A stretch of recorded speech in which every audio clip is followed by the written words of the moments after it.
মদ খাওয়ার চাইতে বড় অপরাধ করলেন, জিনা করার চাইতে বড় অপরাধ নামাজ ছাড়া।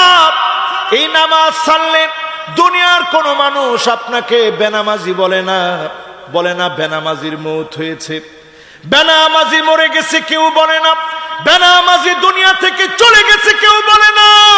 ফেরেশতারা একজন একজনকে ডেকে বলে তারিকুস সালাত, বেনামাজি মরে গেছে, বেনামাজি চলে গেছে। বেনামাজির সঙ্গে মওতের সঙ্গে সঙ্গে ফেরেশতারা এলান করতে থাকে। কবরের ভিতরে বেনামাজিকে যখন শোয়া দেওয়া হয়, কবর অন্ধকার হয়ে যায়, আত্মীয় স্বজন রেখে চলে আসে। হাত্তা ইয়াসমা সিমাআন আলাইহি,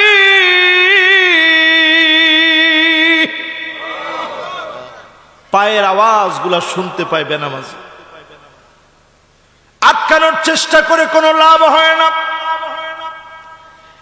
এক এক করে সবাই ঘরের মধ্যে এসে ঘুমায় যায়, যার যার কাজে ব্যস্ত হয়ে পড়ে। বেনামাজির কবরে প্রশ্নকারী চলে আসে, খুবই কমন প্রশ্নগুলা করা শুরু হয়ে যায়। বেনামাজি উত্তর দিতে পারে না, লা আদ্রি লা আদ্রি বলতে থাকে। ফায়াদরিবুহু দরবাতান বিল হাদিদ,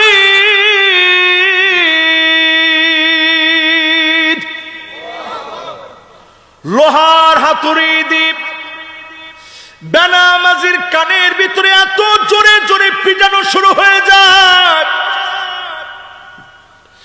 ফায়াসিহু সাইহাতান, বেনামাজি একটা চিৎকার মারে। তার চিৎকারের আওয়াজ একটা গরু শুনতে পেয়ে কবরের পাশে বেঁধে রেখেছে। ছটফট ছটফট লাফালাফি শুরু করে। ছাগল বেঁধে রেখেছে, লাফালাফি শুরু করে। আহারে, আমি এমন হতভাগা মানুষ হইলাম, জীবনে কবরের আওয়াজটা শুনতে পারি না। আল্লাহর নবী বলেন, মানুষ শোনো, একদিনে কবরের আযাবের দৃশ্য যদি দেখানো যেত, আল্লাহ তাদাফানু,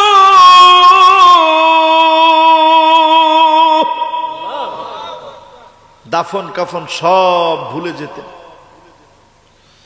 দাফন কাফনের কথা মনে থাকতো না, সব ভুলে যেতেন আপনি। দাফন কাফন আমার আপনার মনে থাকতো না,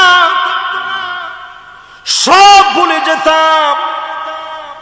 এক মুহূর্তের কবরের আযাব যদি দেখতে পেতাম, দুনিয়াদারি করা ভুলে যেতাম।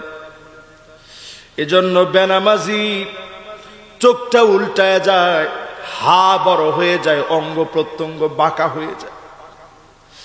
মওতের আগে বড় কষ্ট পেয়ে, জিল্লতির সাথে অপদস্থ হয়ে বেনামাজি মারা যায়।